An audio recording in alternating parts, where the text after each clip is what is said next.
Bismillahirrahmanirrahim. Assalamu alaikum class 4. How are you all? This is your science period and today we are going to start our new unit number 4, which is characteristics of living things. But before starting it, first recite dua after me. Rabbi zidni ilma, oh my Lord, increase my knowledge. Now open your books. Open page number 31, unit number 4. Characteristics of living things. So बेटा आज की class में हम लोग अपना new chapter start कर रहे हैं कैरेक्टरिस्टिक्स ऑफ लिविंग थिंग्स. और आज की क्लास में in today's class we will discuss about cell and the two types of cell. सारी लिविंग थिंग्स सेल्स से मिलकर बनी हैं. जब बहुत सारे सेल्स मिल जाते हैं तो एक लिविंग थिंग बन जाती है. तो जितनी भी लिविंग थिंग्स हैं वो सब सेल्स से मिलकर बनी हैं. तो जो सेल है वो बिल्डिंग ब्लॉक है लिविंग थिंग्स का, और सेल जो है वो बेसिक यूनिट भी है लाइफ का. There are two types of cells, animal cell and plant cell. जितने भी एनिमल्स हैं वो सब एनिमल सेल से मिलकर बने हैं, और जितने भी प्लांट्स हैं वो सब प्लांट सेल से मिलकर बने हैं. ये देखिए आज हम लोग अब इन दोनों सेल्स के स्ट्रक्चर को डिस्कस करेंगे. एनिमल सेल्स और प्लांट सेल्स दोनों में जो मेन 4 सिमिलैरिटीज़ हैं वो ये हैं कि दोनों के पास सेल मेम्ब्रेन होती है, न्यूक्लियस होता है, साइटोप्लाज्म होता है और वैक्यूल होता है. दोनों के पास होते हैं ये 4 स्ट्रक्चर्स. सेल मेम्ब्रेन, ये देखिए जो आउटर मेम्ब्रेन होती है ना, जो बाहर वाली है, ये होती है सेल मेम्ब्रेन. प्लांट की सेल मेम्ब्रेन ये वाली है, ये अंदर वाली है, ये वाली, क्योंकि सेल मेम्ब्रेन के ऊपर प्लांट्स में एक और कवरिंग होती है विच इज़ सेल वॉल, और सेल वॉल से प्लांट्स में होती है न्यूक्लियस. सेंटर में है यहाँ पे एनिमल्स में न्यूक्लियस, एनिमल सेल में, और ये देखिए यहाँ पे प्लांट्स का न्यूक्लियस ये रहा. साइटोप्लाज्म जेली लाइक सब्सटेंस होता है जिसमें सारे सेल ऑर्गेनेल सस्पेंड हुए हुए होते हैं. ये जितना भी अंदर मेजर पोर्शन फिल किया हुआ होता है साइटोप्लाज्म में, जितना भी आपको ये पार्ट नज़र आ रहा है ना, ये सब साइटोप्लाज्म है. और प्लांट्स में साइटोप्लाज्म ये रहा अंदर, जितना भी आपको ग्रीन पार्ट नज़र आ रहा है ये सब साइटोप्लाज्म है. वैक्यूल, वैक्यूल कुछ एम्प्टी स्पेसेस होती हैं जिसके अंदर फूड स्टोर होता है और वेस्ट सब्सटेंसेस स्टोर करता है सेल. ये देखिए ये रहा वैक्यूल. और प्लांट का वैक्यूल जो है वो एनिमल सेल के वैक्यूल से बहुत बड़ा होता है. ये देखिए इतनी लार्ज स्पेस है वैक्यूल की.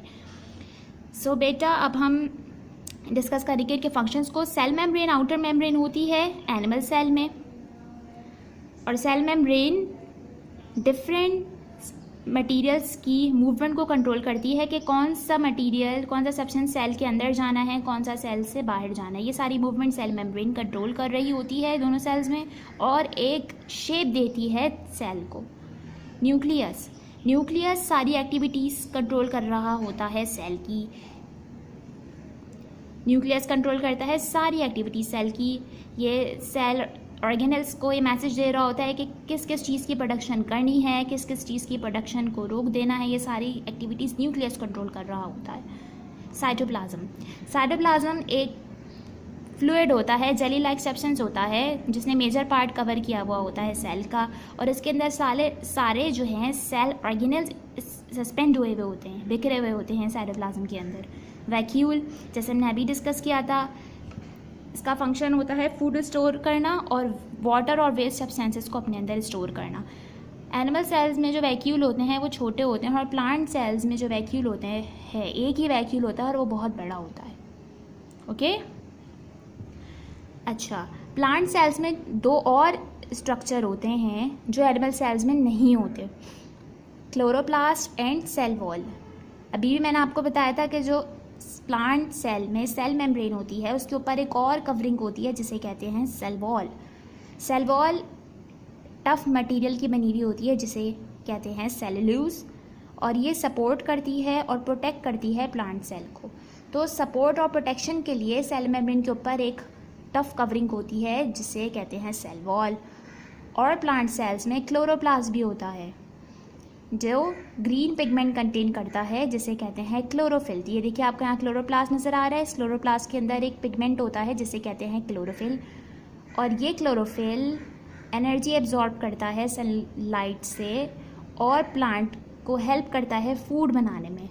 आपने देखा ही होगा ज़्यादातर प्लांट्स, बल्कि बहुत सारे प्लांट्स ग्रीन कलर के होते हैं। वो हमें ग्रीन इसीलिए नज़र आ रहे होते हैं क्योंकि उनमें जो क्लोरोप्लास्ट होता है उसके अंदर क्लोरोफिल प्रेजेंट होता है, ग्रीन पिगमेंट।